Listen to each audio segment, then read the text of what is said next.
welcome and thanks for your patience also. I understand there's quite a line, and so we're enjoying a very good audience today. I want to first thank our executive director, Mary Shirk, and David Garrett, a board member, and Adam Cave and Bob Davies from Umstead Park for the pre-concert talk in helping to set up our encounter with music and other, this was actually beyond the music for the WPA, and now our encounter with music of this period, and also today, and also next week. Perhaps there's someone here that can say, I lived through the Depression, but I'm sure that everyone here has heard a father or mother or grandparent or great-grandparent say, well, you don't know how well you have it because I lived through the Depression. Right? I remember my parents saying that. It puts what we have and how we live today in focus.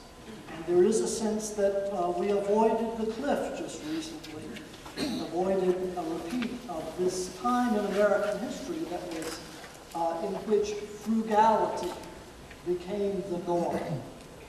And people paid very close attention because they had very little. You know, it was very interesting as I was reading, preparing for writing program notes for this program and doing research. It was interesting to note that musicians actually didn't notice the Depression that much, the beginning of the Depression, because they had an over 50% unemployment rate in the 20s due to the advent of interesting new technologies, the phonograph and talking films.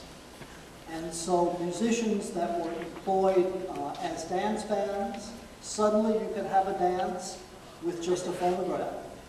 Suddenly you could go to the movies and you didn't have to hire a theater orchestra to play in the movie theater or a pianist. And so musicians were among many groups that were out of work at the beginning of the 30s, and certainly as the Depression moved on. The sense that someone ought to do something was strong in the country, and someone in the government did.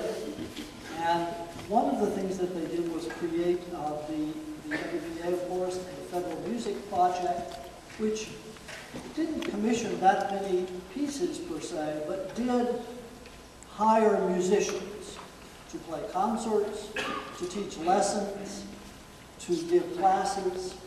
And so music education in this country took a big leap in the 1930s. People's encounters with music, the Western classical tradition, but there was also a real interest in promoting American music.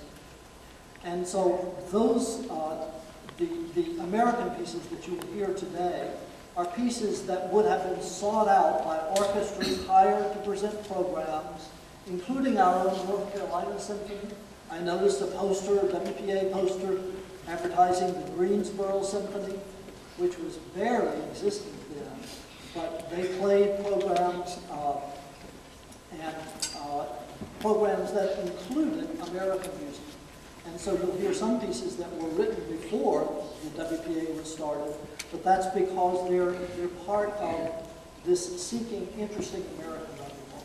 So this first piece is by the composer that is, the American composer that is best known from the 30s. Aaron Copland has a long list of works that became very popular, including Appalachian Spring, Billy the Kid, Rodeo, Fanfare for the Common Man, Quiet City, Lincoln Portrait, all speaking in a language that was his own, but a simplified version of his complex works from the 1920s. This work was commissioned actually by a high school of musical arts in New York. And it seemed to have an outdoor quality, and so Copland took that name. So I encourage you to read the program notes for this and the other works on today's program as we move on. First, the Outdoor Overture.